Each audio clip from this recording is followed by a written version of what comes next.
Welcome to the Bravo Papers, a safe space for all us Bravo fans who love to analyze, deconstruct, and talk about our favorite Bravo shows ad nauseum. So join me, Bravo and Botox, and we'll catch up on all the Bravo news and read way too much into our favorite shows and Bravo celebrities. Hello, everyone, and welcome to another episode of the Bravo Papers, Bravo Breaking News, Weekly News. Why did I say breaking? Here with your host, Emily, also known as Bravo and Botox.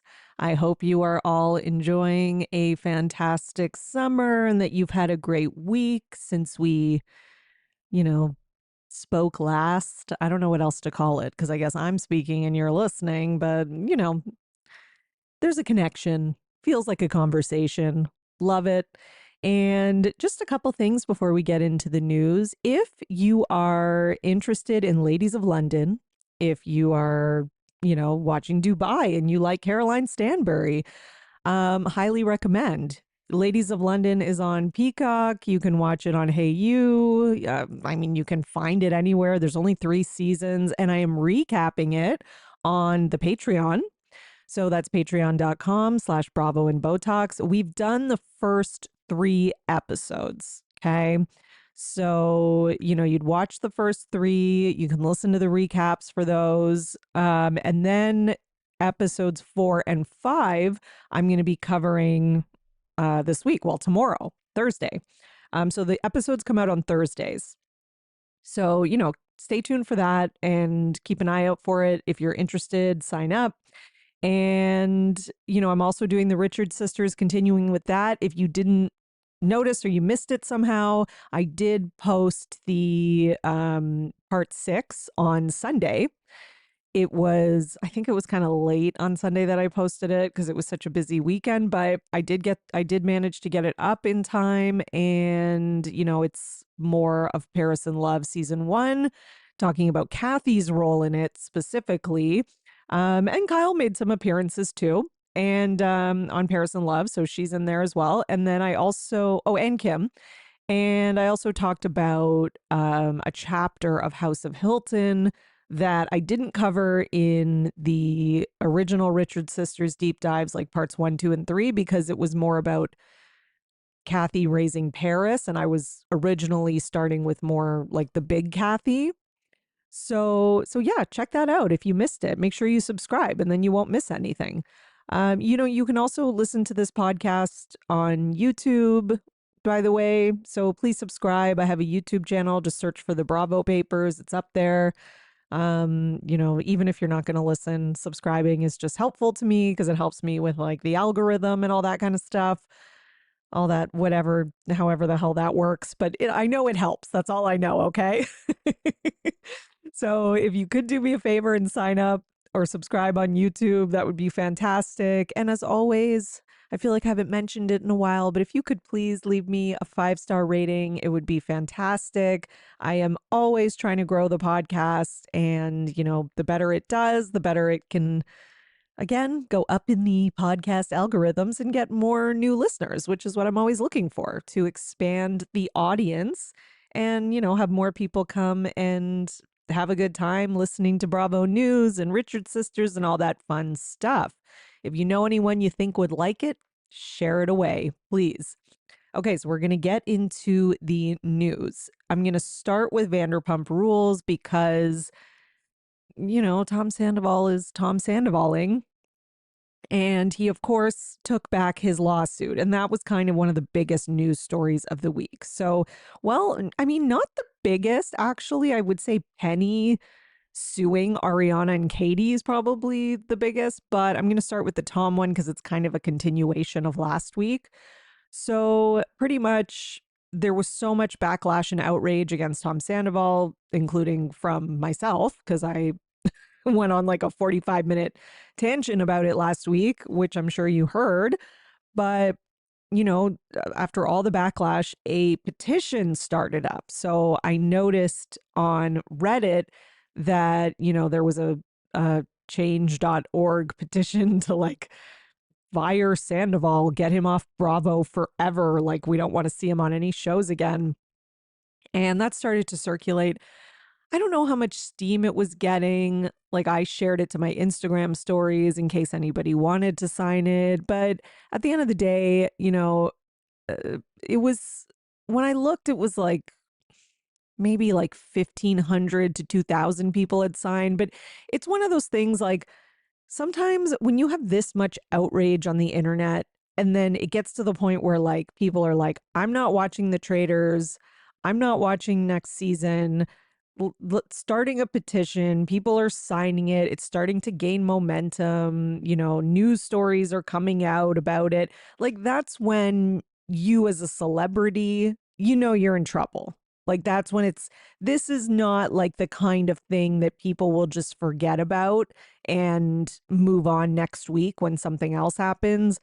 No, this is like people are pissed, they're going to take a stand, and they're going to kind of follow it through to, fruition, right? So this was like, I think Tom Sandoval saw that, even though he deleted his Instagram, but it doesn't matter because he's got publicists and he's got people working for him and he's got friends, and like, him not being on Instagram is irrelevant, right? So I'm sure he was advised to walk this back. Okay. And I don't think it was just from his publicist or friends. I think he got a call from Bravo, because I think Bravo was like, listen, you need to fix this. Probably production, probably Alex Baskin or whoever the fuck, right? But they probably called him and were like, you need to fix this because otherwise you're done. Like, we are not going to be able to sign a contract with you for the next season. He probably maybe got a call from Traders producers. Like, this is going to hurt the next season of Traders. People are saying they're not going to watch. It's bad press, whatever.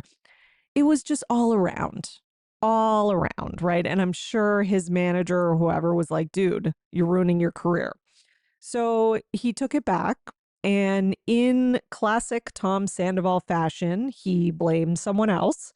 So this is his statement. I'm going to read it.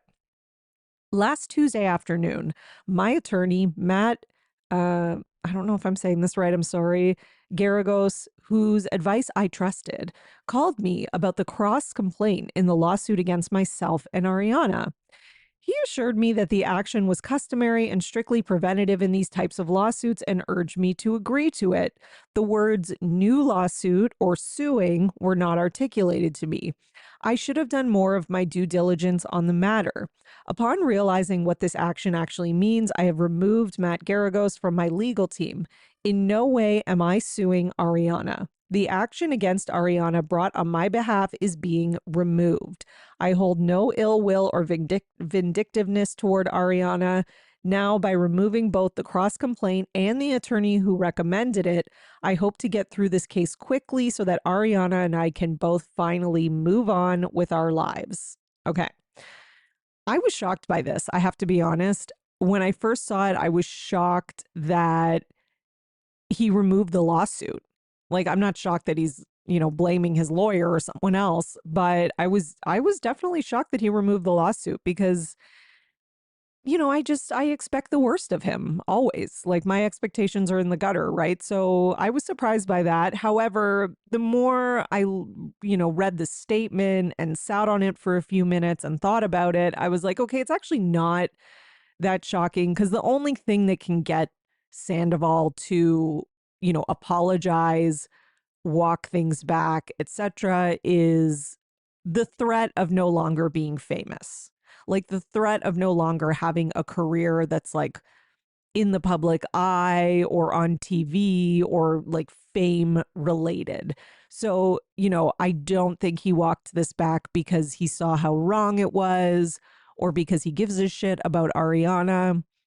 I don't think he cares about the fans' opinions. He only cares about how it can influence his career and his level of fame and his, kind of pathetic dreams of rock stardom or whatever.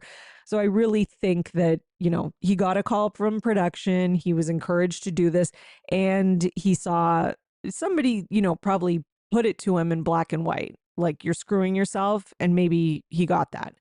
Now, in terms of the whole lawyer blaming thing, I don't believe that. I just don't believe that.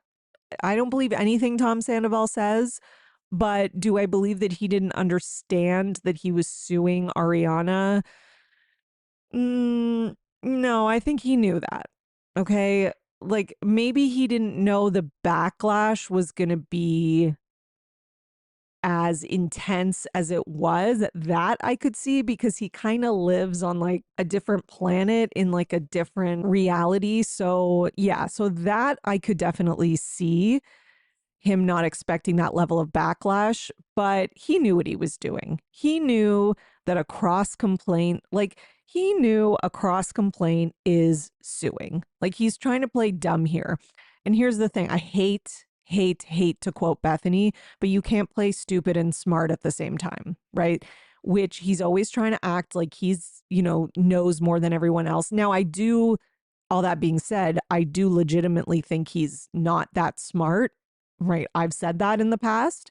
So I do think he's not the brightest, but all that being said, I think he knew what was happening. I think his lawyer probably advised him that this is like the best next step for them, to have any sort of success in this lawsuit. And that was kind of all he was thinking about, and probably thought, okay, yeah, I'm going to get some bad press but it'll like, it'll wash over and then whatever. Because the biggest admittance of guilt here is that him and his girlfriend deleted their Instagrams. It's like, why are you deleting your Instagram if you didn't know that this was suing? Like, I don't buy that.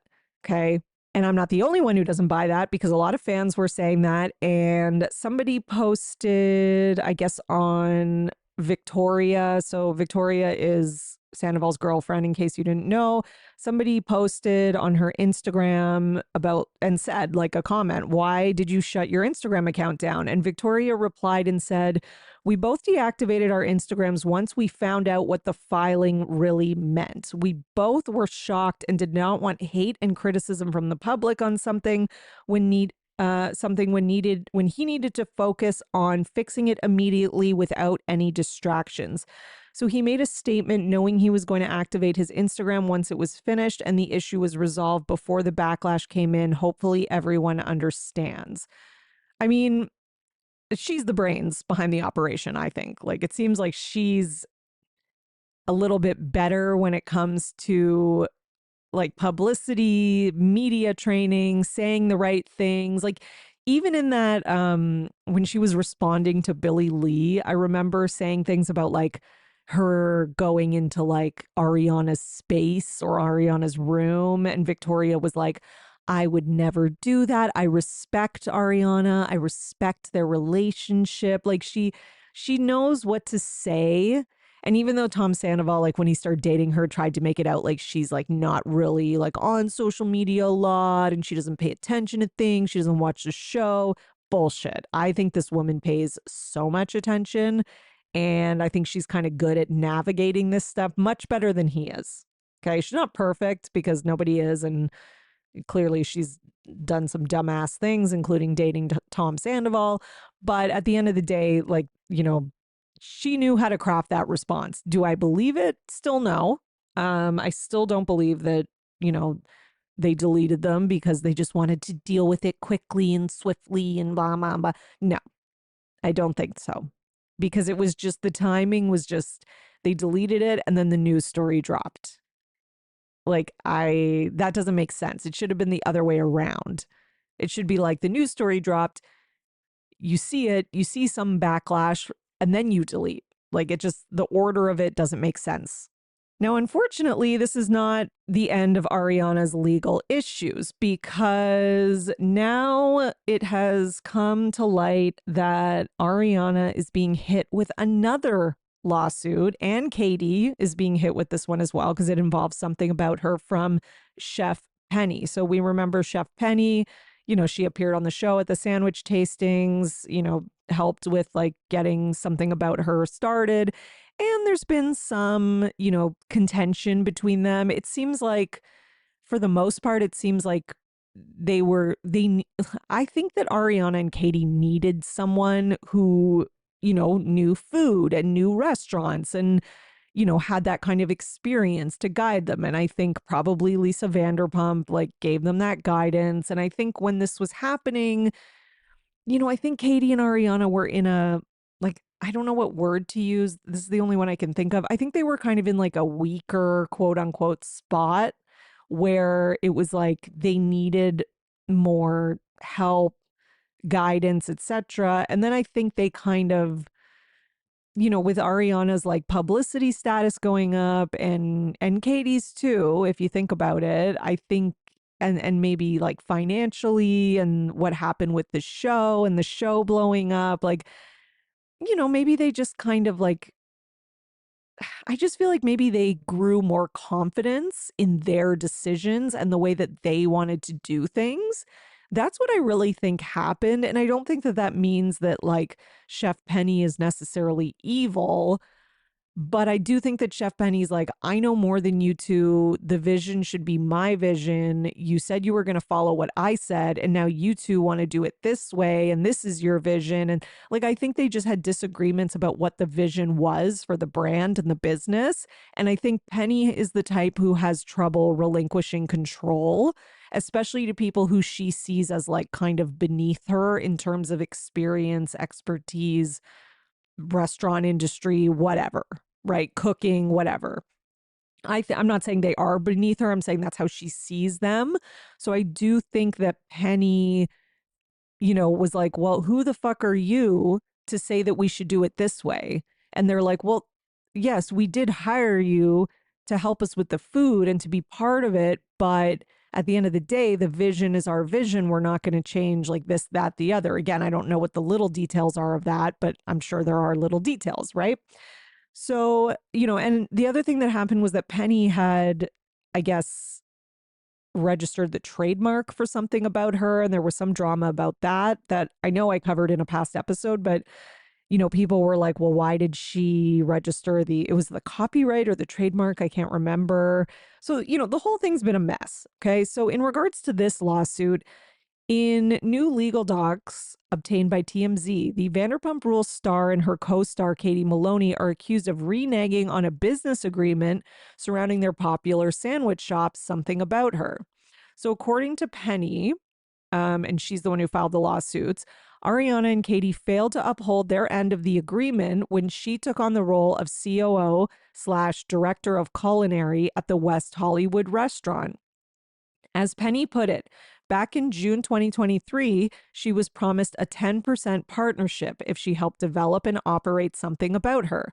Because of this promise, Penny stated she performed substantial work to bring Something About Her to life, including filing trademarks for the company. Okay, that was it. So she filed trademarks for them, which I guess that explains why but it seems like Ariana, I don't know. I feel like maybe Ariana and Katie might have been annoyed that she went ahead and filed them because then like her name is on those legal docs. That was what I was kind of getting from what I've read.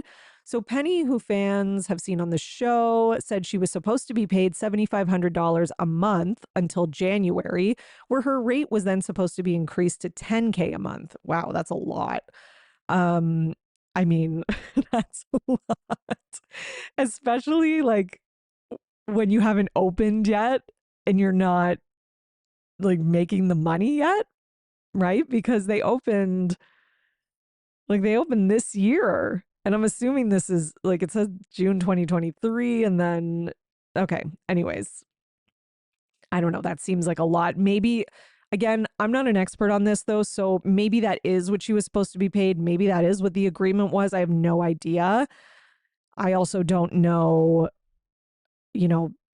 why Katie and Ariana would maybe agree to such a high fee, but maybe it's not. I don't know. Maybe they had the money for that. I have no idea. Maybe they had that from their funding. I don't know. So Penny has alleged that Ariana and Katie have since denied the existence of her partnership. So, I mean, if you didn't have it in writing, that can get messy, right? But there's plenty of evidence to back up her claims. This is why Penny has gotten the courts involved. She's looking for a judge to uphold the terms of the agreement and that she's properly paid for the work she did. Okay. So I guess she's she's looking for back pay. Like she's looking for pay from the work that she did maybe up until up until their partnership or their agreement or working together dissolved, basically, right? So, I really think this is a case of like, they didn't, like I said, they didn't agree on the vision. And then I think they wanted to kind of cut Penny loose. And she was like, fine, if you're going to cut me loose, though, you owe me this much money. And they were like, well, we never agreed to that amount per month. Like, it doesn't seem like they maybe had a like it doesn't obviously seem like they had a written agreement of like, this is how much we're paying Penny. Now, the other thing too that I have not mentioned that I think could be happening is that they didn't think maybe it was going to be this successful on its own with like the whole Scandival thing happening and Ariana blowing up. It could be a little bit of like, well, we don't really need you and we don't want to give you 10% because we don't need to anymore. Like, I know that kind of sounds bad or sounds like I'm making like Katie and Ariana out to be like these like cutthroat, evil, like business people. But I mean, that kind of stuff does happen in business, right? Kind of reminds me of that movie. What's it called? The Social Network, where I'm sure it's a lot more complex and nuanced than I'm making it all out to be. But it reminds me of like, he was like working with his best friend and all that stuff. And then when they like didn't need him anymore and the company outgrew him, they made him sign that contract and they really like fucked him over financially. So, and again, I'm not saying Ariana and Katie are doing that. I'm on their side generally, to be honest, but we shall see what happens. And oh God, poor Ariana. With fame and with rising fame and success does, come problems. Mo money, mo problems, right? Isn't that what Notorious B.I.G. said? Okay, so we also have, in relation to all of this, a story from Kristen Doty and her boyfriend Luke. So they were on their podcast and Kristen had something to say about Sandoval. So she said basically that Sandoval texted her and invited her to his birthday. And then he also basically wanted to come on her podcast to clear his name regarding the whole like Billy and Victoria drama that went down. And Kristen on the podcast is like, well, how dare you ask me to come on my podcast to clear your name? And Kristen goes on to kind of talk about how like, would it bring like a lot of money to them in terms of like downloads and listens and all that kind of stuff? Yes, but she doesn't care because, she's not going to have this guy on after what he did to Ariana and all that. Now, Tom Sandoval has responded and he put on his Instagram story, really, Kristen Doty, I had the audacity to ask, because she said he had the audacity to ask to come on my podcast. I know this really didn't come from Luke minutes after I made a statement. By the way, always have love for Luke. And then he posts a text message from Luke to him that says, so this is Luke speaking. So the text says, hey man, Kristen and I are just about to record a podcast coming out later today. Saw your post and Kristen says, we're going to talk about it. Would you like to quote unquote call in or say anything else about the whole ordeal? For the record, I told her that it's probably a lawyer move to separate him from Ariana in dumb Rachel lawsuit. Okay, so doesn't look good. Doesn't look good for Luke. Like, I don't know. I don't trust this guy. Like, I didn't get a good vibe from him, and a lot of people didn't on the Valley of Kristen's boyfriend Luke. A lot of people are like, this guy's like, something's weird about this guy. He just gives, like, he acts like he's all, man of the woods who's, going fishing and living in the mountains and hates LA and, oh, I hate California and all the shallow people and da-da-da. But then on the other hand, seems pretty fame thirsty. Like even this text to Tom Sandoval to me is very, I'll kiss Tom Sandoval's ass or say whatever I need to say to get him to call into the show because that'll get us more downloads and more listens. And and make the podcast more successful, which, look, listen, I'm not blaming anyone for trying to make their podcast more successful, but did you run this by Kristen? Like, at the end of the day, your girlfriend is the one who's famous, and your girlfriend is the reason anyone listens to this podcast in the first place. That and, like, the whole Scandival thing that kind of helped all the Vanderpump people's podcasts get bigger. Listen, so, he's just a little, like, it feels like he's going behind her back with this. Oh, God. I hope they had a fight about this on camera. Like, not like a fight, but some sort of conversation. I wonder if, because I'm pretty sure they're filming right now. So I'm wondering if this is being filmed or if this is like part of the storyline for Kristen and her boyfriend. I really wonder, because it doesn't look great. And it just makes me kind of like not trust Luke more than I already did. Because I don't think that Kristen would fuck with having Sandoval on her podcast, but it seems like Luke is not in that camp, I guess. So in other unexpected Vanderpump Rules type of news that involves David Arquette, which I never would have guessed, David Arquette was on Watch What Happens Live, and I guess he was asked about working with Lala because I guess they had worked together on a movie set at one point, I think when she was with Rand. And basically he said she was not the friendliest to me, and says Lala gave him attitude and that she just wasn't the friendliest in general. So people have been like, yeah, not surprised. I mean, who knows what the situation was, but I'm wondering if this is like one of the roles that she got because of Rand, and that maybe she like thought she was hot shit because she's like the producer's girlfriend or whatever. I could kind of see that. I really could. Now, Lala has responded because, this ended up kind of, going around a lot on social media, and a lot of people were reposting it, and, Bravo and Watch What Happens Live posted it. So Lala in her Instagram stories put, at David Arquette, I apologize if I was not friendly to you on the set of Spree. I'd like to point out I was on set with many people, you being one of them, who are well-known, established actors. I am a girl on reality TV. I felt intimidated and a bit like I did not belong, all while being incredibly grateful for the opportunity. I'm sorry if that came off as an attitude. It was not my intent. Okay, now, yeah, I could see that. But then it's like, wouldn't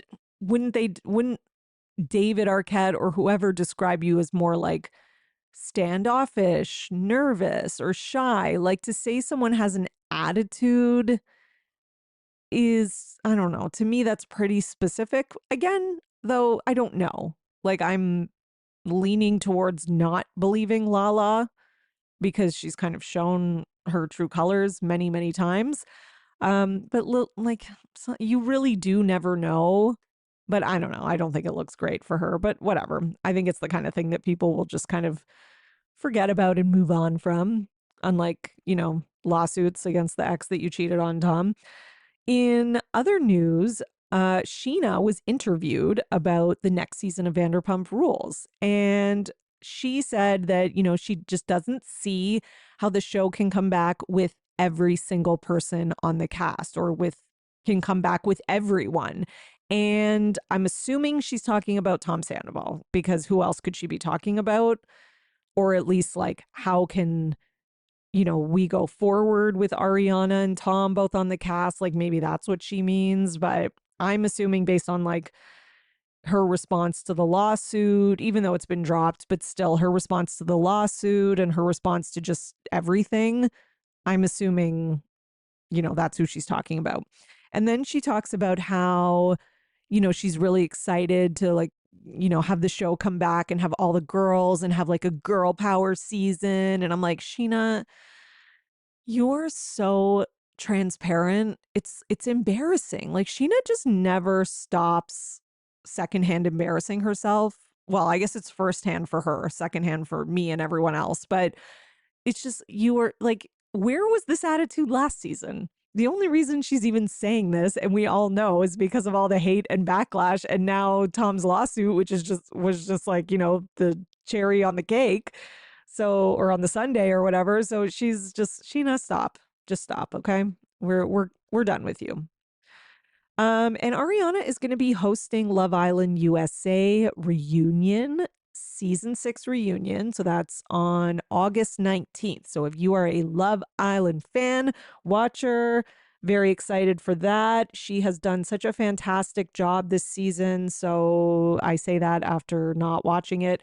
I only didn't watch it because I just legit cannot. I can barely find time to like record these podcasts, and my daughter's on summer holidays, and it's just like I'm like entertaining her 24/7, and it's just I just can't.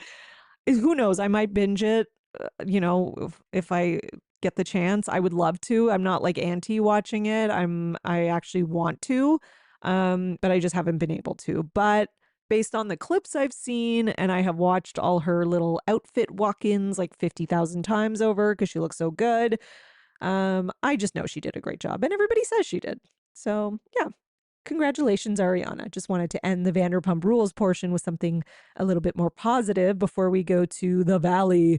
We haven't had Valley news in a little while.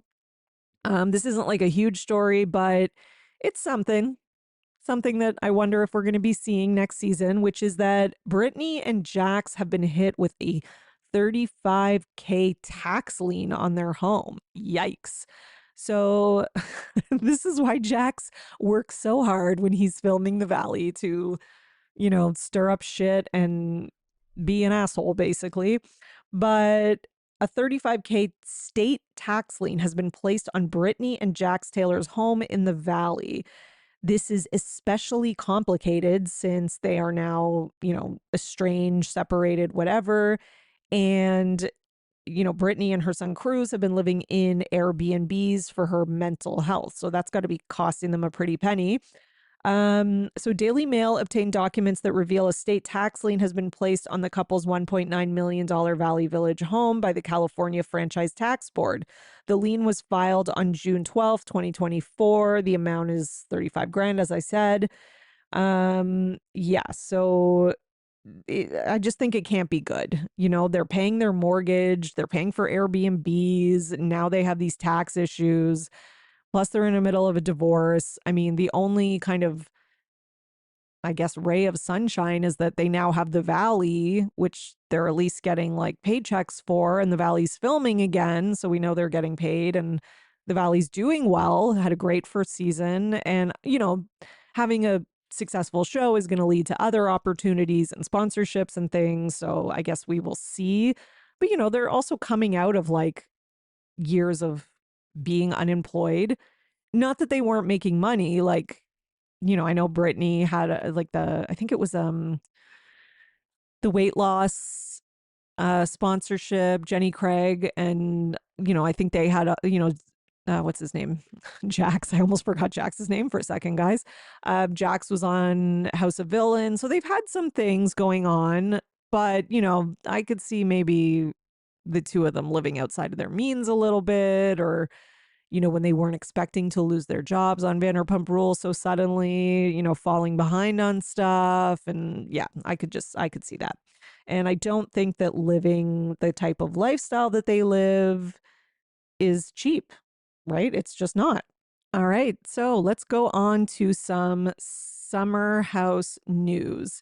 So Lindsay Hubbard is having a girl. So congratulations to Lindsay. She posted a video.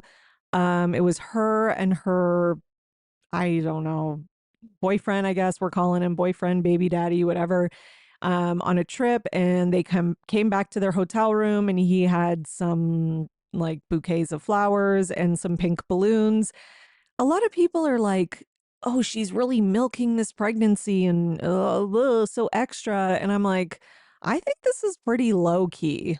Like, she came back to her hotel room, and there's some pink balloons, and it's a video of her being like, oh my God, we're having a girl. That is, to me, very low key for Lindsay Hubbard, or for like a reality star or influencer in general, because I mean, nowadays, like regular people are like doing these crazy gender reveals where they're like starting forest fires and blowing things up and, doing crazy shit. And and it's just gotten so out of hand and out of control and stupid. I appreciated this. I appreciated it was simple, it was sweet, it wasn't like a big fireworks show or something crazy. Like that's all you need. Okay? Here's some balloons. Yay. Like that's good. So I thought it was pretty low key for Lindsay. She wrote, "This was truly the most special moment of my pregnancy. My boyfriend found out the gender first and then revealed it to me in the sweetest way while we were traveling in Europe. We left Milan on June 9th and took a car to Lake Maggiore. Sorry, I'm the worst at pronouncing things. I'm sorry, guys. He organized ahead of time for the hotel to set up our room with flowers and balloons to surprise me with when we walked in. It is hard to surprise me, but not only did he pull it off, he crushed it." Oh, that's shade at Carl, using the word crushed. She never misses an opportunity to shade Carl. Okay. "We couldn't be more excited that our little cub is a baby girl." All right, nice. Congratulations. And speaking of Carl, Carl has been photographed with Sierra. So they're filming for Summer House and they stopped by Hampton Kitchen, I guess to film like a one-on-one scene. And some people were like, "Ooh, is something going on between them?" Probably not. They're filming because they're on a show together. It's probably just like a conversation scene. And, I think Sierra had mentioned that her dad was an alcoholic and she's dealt with addiction. So maybe they were talking about that and Carl's sobriety. I have no idea. Although I've always kind of thought something could happen with them. I just always like low key felt like she was into him. And I did tweet like this last season. I did put up a tweet where I was like, I think one day in the future we're going to see Carl and Sierra together. I just have a feeling. I could be completely wrong, but she also likes to go for like kind of toxic men. So, that would also fit. So, I don't know, guys. I could see it. I really could. And again, I could be completely wrong, but you heard it here first. Okay? Again, I don't think it would happen this fast. Like it might be like a friendship that grows over time kind of thing, but yeah. Okay, so let's go on to Real Housewives of Orange County. Because, Tamra is tweeting up a storm as she does. So, she's talking about her conflict with Shannon, and Shannon made a comment about how she was mad because Tamra, was seemingly like supporting Alexis or being friends with her and made like, a comment on one of Alexis Bellino's posts with like clapping hands emojis or something. And Shannon, I guess, was kind of like taken aback and was like, "Oh, what, you're friends with her after she's like dating my ex now?" Right. So, Shannon's talked about that in interviews, etc. So then Tamra posted and said, "Shannon knew Alexis and I made up at BravoCon and were speaking. I even said on stage at the Tres Amigas show back in Phoenix that I wanted Alexis back on RHOC. This was before Alexis had even met John. The post of Alexis that I liked and commented on wasn't in support of her dating John. It was actually the opposite." So then Tamra shows a screenshot of the post from 33 weeks ago. And it's like, Alexis talking about shopping with her 16-year-old and saying she doesn't let rumors or BS get in her way. "I'll be the first to let you know when anything changes in my relationship life. Until then, we live, laugh, and love."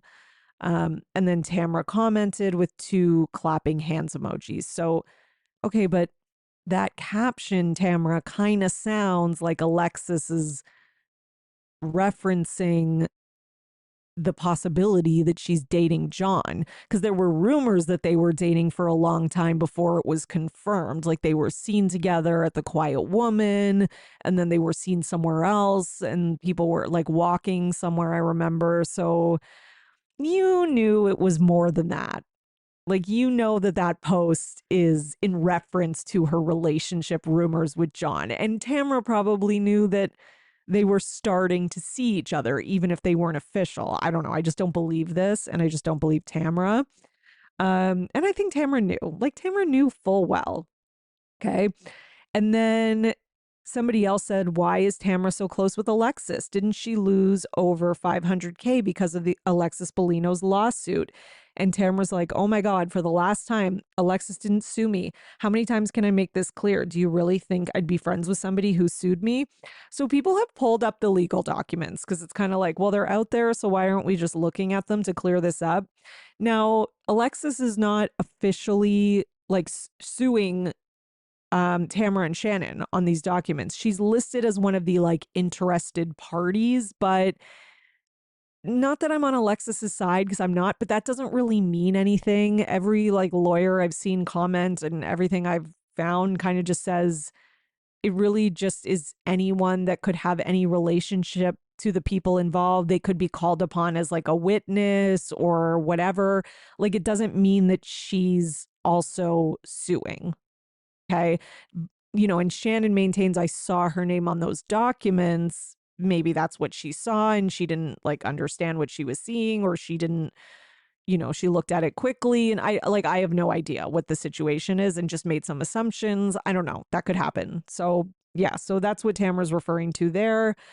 And then, you know, Tamara also was kind of getting some beef about like, well, you were so mad at Heather last season, and now all of a sudden you're like good friends with her, and then bad mouthing Shannon. So Tamara said the reason I was so mad at Heather last year had a lot to do with off-camera conversations. Well, did it? Or are you just trying to take down Heather because you needed a storyline and you needed to come back with a big bang? I don't know. Okay. Then Tamara says, Shannon told me that Heather was saying bad stuff about me during season 16, including that she was only friends with me because she was afraid of me. I mean, that could be true. Like, honestly, I do think a lot of Tamara's castmates are afraid of her because she will drop your secrets. She will use anything against you. She doesn't really have any scruples. There's no lines she won't cross. Like, yeah, I think people are afraid of her. And I do think Heather's afraid of her because I bet Tamara knows some things. And we know that no one cares more about their like perfect image than Heather. Okay. And Tamara tried it with Heather last season. Like, she fully tried it. And I think she did mention like the cheating rumors with Terry or whatever. And like, Heather doesn't want that mess. So she's going to make nicey nice. Okay. Okay, sorry. And then Tamara says Heather was saying bad stuff about me during season 16, including that she was only friends with me because she was afraid. Other than what was brought up on camera last season, I didn't say anything else to Shannon. Okay.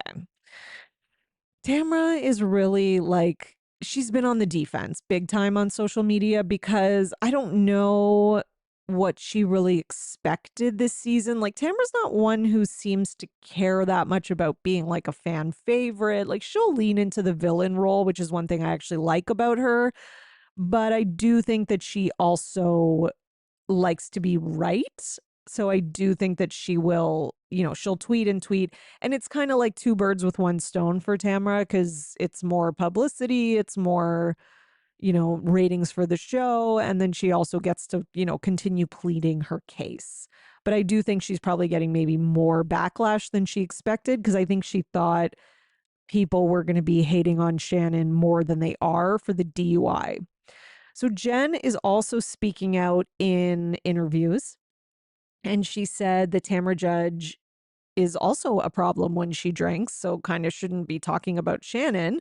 And Jennifer says Tamara talks about Shannon's drinking problem, and I get that it's vastly different, but Tamara is a problem when she drinks. We all suffer the wrath of her when she drinks too much. I mean, yeah, that's true. We've seen that. I mean, I think that was one of the things with like, you know, the way when Shannon was like criticizing Gina, because it was kind of like, well, Shannon, you drink a lot too. This could happen to you if you don't keep it together. And then it did. I I mean, I hope that no one else on this cast drinks and drives because we've had enough of them. But, you know, I guess it could happen to anybody. But I mean, it isn't the same. Like, her being a bitch is not the same as like drinking and driving, where you could literally kill someone. So it's a little bit different, but I do understand what Jen is saying. It's like you get like messy drunk and like beyond and like crazy hammered, and you're criticizing somebody else a lot for their drinking and saying they should quit, and it's kind of hypocritical. Like I do still get what Jen is saying. Okay, so let's talk about Beverly Hills news because Mauricio was seen kissing another woman, which not really another woman because they're not, Kyle and him are not together. But basically, Kyle, there's this airport picture that's been floating around everywhere of Kyle kissing some girl who is looks a lot younger than him. According to Dumois, her name is Nikita Khan. He was kissing her at an airport in Greece. She is a 33-year-old actress, model, and entrepreneur. And yeah, I think that's probably going to be hard for Kyle. As much as people are like, Kyle is, she's moved on, she's with Morgan, all this other stuff. I think Kyle's thing with Morgan, listen, and this is just my opinion, I could be wrong. I think Kyle's thing with Morgan is sort of like my husband cheats on me all the time with these younger women. I'm feeling shitty about myself. I'm kind of having a midlife crisis a little bit. And I really think that that's kind of it. Like, this is like something different. Let me kind of show the world like men are shit and I'm done with them and whatever, but really she's not going to like, I don't know.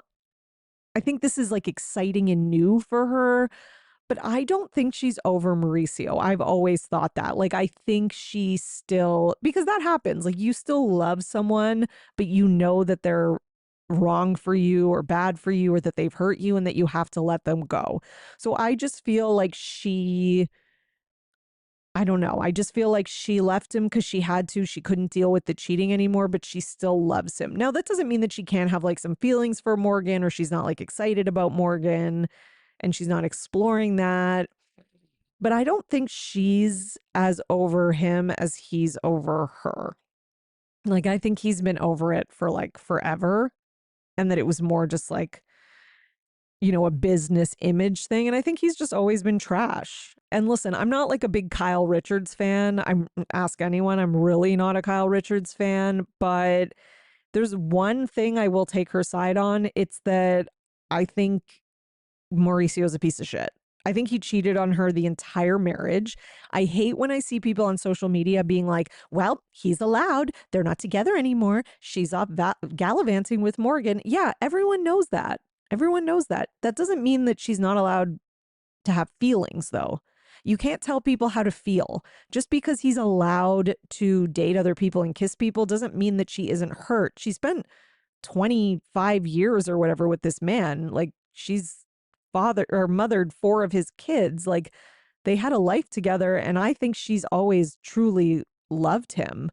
And if it was up to her, you know, they would have been in a faithful, committed relationship their whole lives. And like, I think he's really, I don't know, I think he's really an asshole.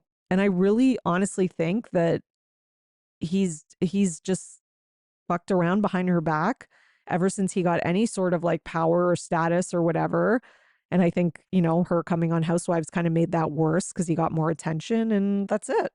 I really, so I think she has every right to still feel hurt about this. I do, even though they're not together. Anyways, just my opinion. But apparently she is bothered by this. So he was also seen, there's like some TMZ pictures. He was seen with her at Scorpios Beach Club in Mykonos, where they shared a cabana together for a few hours before holding hands on their way out. Okay. Listen, Kyle, you don't really, though, I hope she knows that even if he starts dating this woman and they fall in love and she becomes his girlfriend and blah, blah, blah, he's going to cheat on her too. So who cares? Or just, let her learn the hard way. So then they were filming on Beverly Hills. They were filming Sutton's fashion show. And, Kathy was there. They were all there. And there's this really funny scene because Kathy's like, she's standing on like the edge of the runway, like chatting with someone. And then all of a sudden the model comes out and like Kathy, she's bent over talking to someone. So her ass is like right out. And the model is like, oh, excuse me. And just kind of laughs and like walks around her. And Kathy's like, oh shit, like didn't even notice the model was behind her. It's kind of funny. Now Kathy was interviewed as well after while they were filming for this event. And she said, yeah, she had to calm Kyle down after those pictures came out and Mauricio was seen like kissing this other woman. And, she said she had to reassure her that, this was bound to happen. He can technically do what he wants to do. And, but all that being said, it was still hard for her because, she still loved him and it hurt her to see Kyle hurt and all that kind of stuff. But it is what it is. And yeah. And that she's really encouraging Kyle to get back out there. So I guess they're still, I don't know, maintaining this like Kyle's not with Morgan. It's just so annoying. Like, and if she's really not, just make it obvious. Like, stop dropping hints that you're with her and that it's more than just a friendship. Just make it clear that it's not or that it is, because this is just getting obnoxious. So Kathy's like, yeah, I'm encouraging her to date and to get out there. I mean, I think she is dating, Kathy. Okay. Hate to break it to you, but I think she's dating. All right. So our last topic today is Real Housewives of New Jersey. So we're going to start with kind of the biggest news, which is that it has come out that John Fuda's legal issues and arrests were a little bit more than weed when he was 17. Now, to me, this isn't like huge news because we kind of already knew that it was more than that it had to do with like heavier drugs, that he was older. Like, I remember seeing some sort of like police documents or something before. I can't remember where it was, like Reddit or Twitter or something. But now somebody actually went and found like how you can go and find like old newspaper articles and get the hard copy of them or whatever. So somebody went and found this.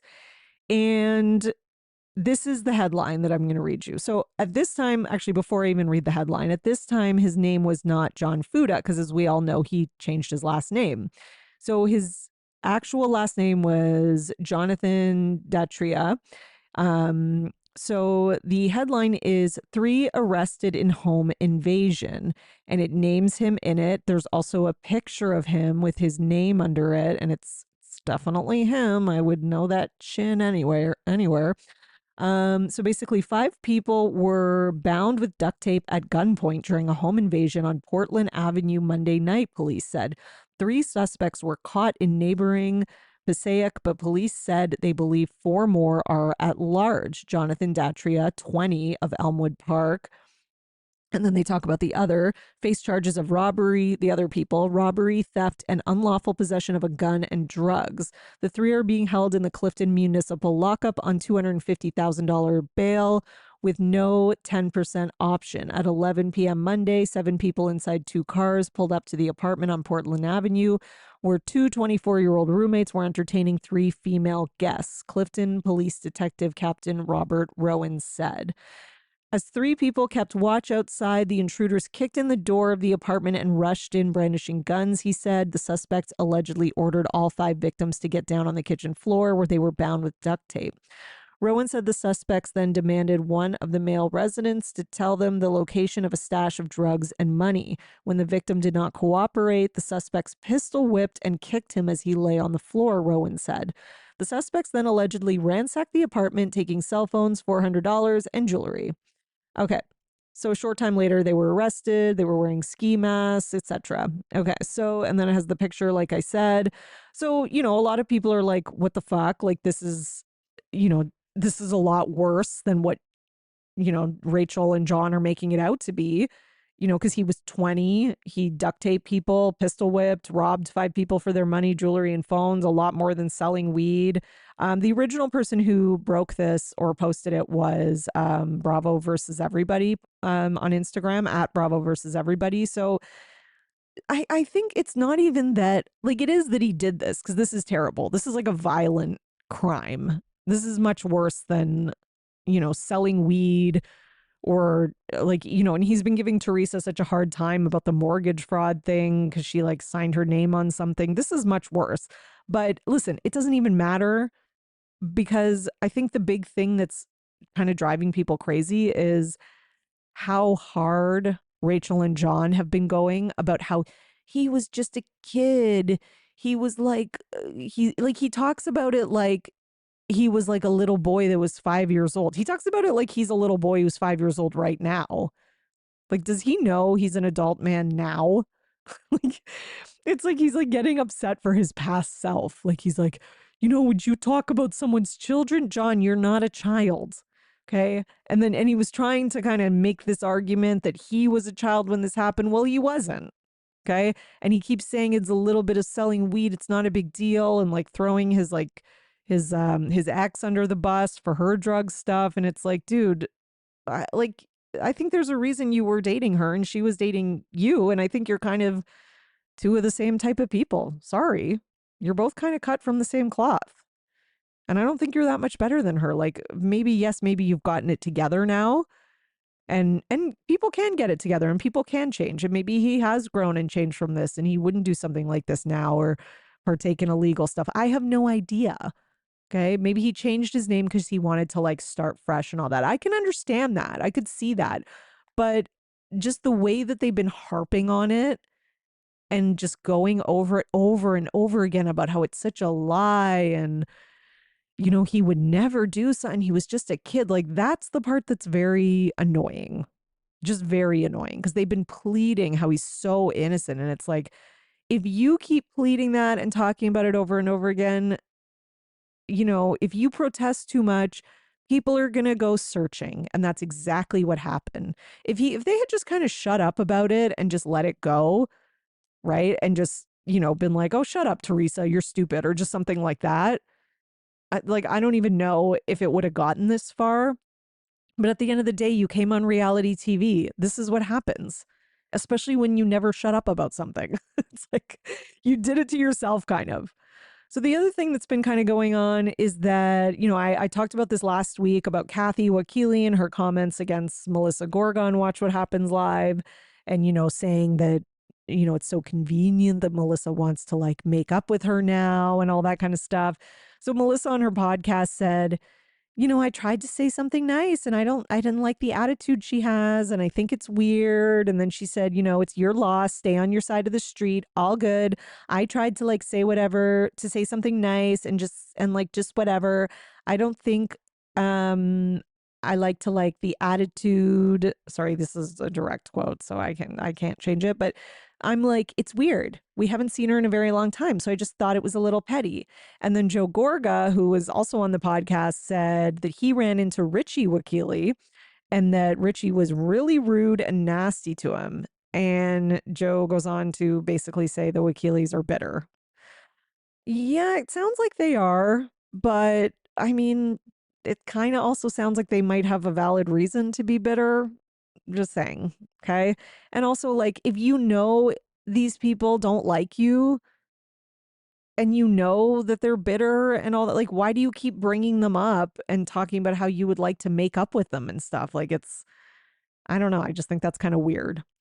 So, there's this whole other thing happening with this cake thing. So, if you remember from Sunday's episode of The Real Housewives of New Jersey, there was this Fuda's pajama party cake that Danielle made, Danielle Cabral, and it had, all the girls on it. And then it had kind of like a Jen character on it that was like falling off on the side. So Danielle posted about this on social media and she wrote, what did she write? Basically like just kind of shading Jen Aiden, how she's falling off the cake. And then she put hashtag one less monkey jumping on the bed. And a lot of people are upset about this, like saying it seems like racist since Jen is, the only Middle Eastern woman on the show and she's Turkish. And that, Jen's like character on the cake has like a darker skin color than the rest of them. And then Dolores, I guess, posted like a laughing face emoji or clapping emoji or something. And people were like getting mad about that and saying like, that's really rude that you would, support this like petty post. But Dolores has responded. And Dolores says, I would never respond on any of this, but that comment was a mistake. And I would like everyone to know I would never laugh at something derogatory towards Jennifer Aiden. And then Jennifer Aiden responded and said, thanks, babe. I knew it had to be a misunderstanding. Love you. And that's it. So it seems like that's wrapped up. But I need this season of Jersey to come to an end because it is like, it hasn't been as bad as I thought it was going to be. And I think a lot of people are like, hey, this season's actually pretty good. I mean, I don't know if I'd go that far. I think our expectations were so low that we think it's a decent season, but it's really not. Like, it's okay. I don't know. The Sunday's episode was really boring to me. Like the whole slumber party, I thought it was so boring.